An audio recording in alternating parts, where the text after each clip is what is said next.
Kisah misteri 3 pendaki di Gunung Merbabu. 3 pendaki asal Semarang ini menceritakan keanehan-keanehan saat melakukan pendakian di Gunung Merbabu. Hal-hal mistis pun dialaminya saat berada di hutan mati ketika perjalanan turun gunung.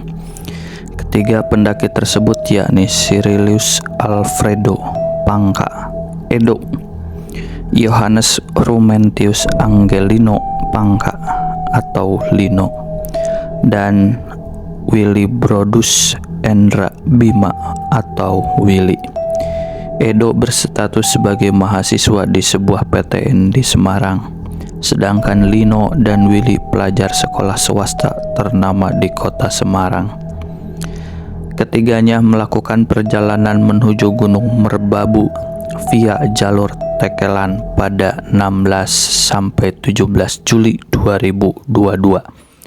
Perjalanan dari pos 1, 2, 3 hingga pos 4 menuju puncak Merbabu dilalui mereka dengan lancar tanpa hambatan.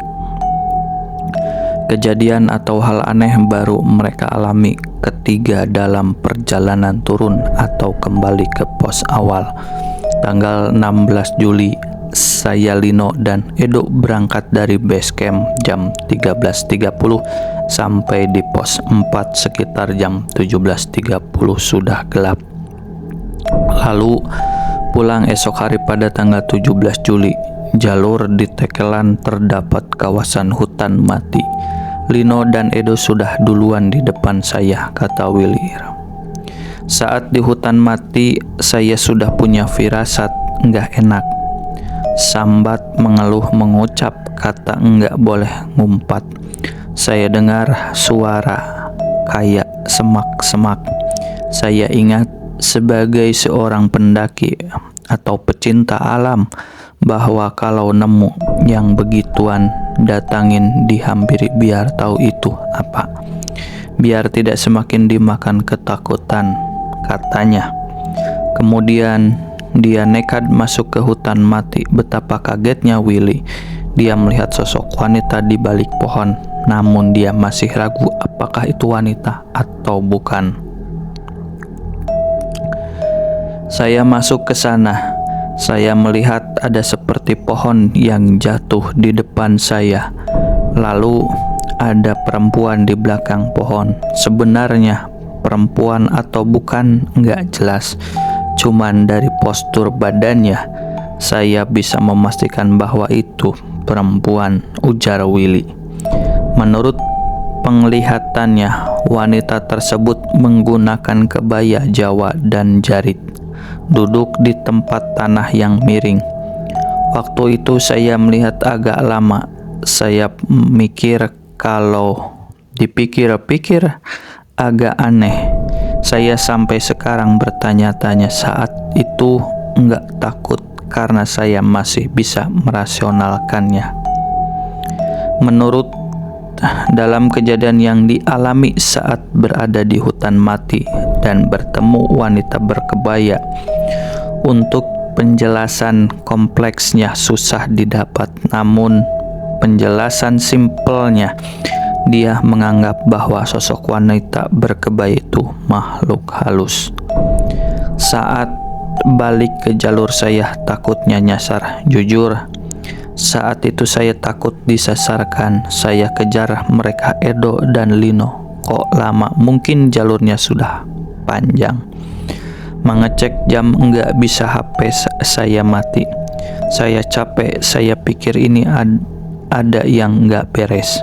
Saya berdoa, beristirahat, kemudian jalan dan ketemu Edo, ujar Willy.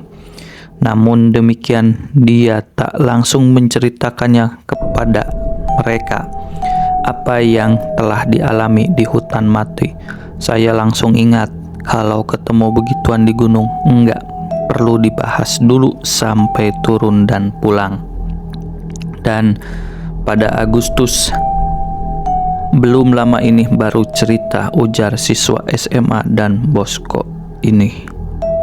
Dari obrolan ternyata dia juga dengar suara teriakan perempuan. Tapi sampai sekarang saya belum menemukan penjelasan yang real apa yang saya lihat. Sangat penasaran itu apa. Ya, itulah kisah saya di Merbabu.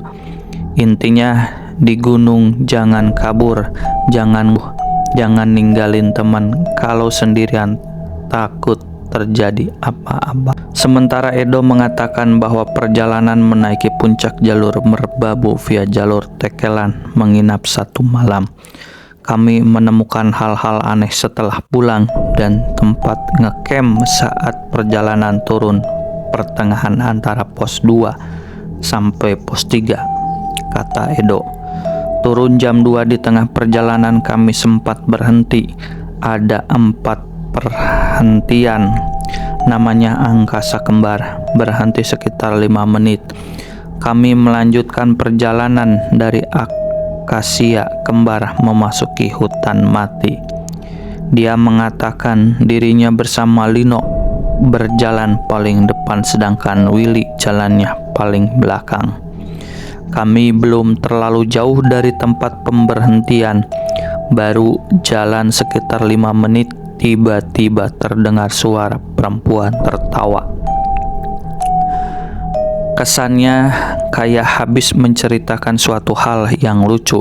Dalam pikiran saya usia muda, ujar Edo. Seketika itu saya langsung berhenti, sempat guyon, itu suara cewek kok jelek tapi kencang. Terus kami menakut-nakuti dia, Willy, itu suara apa?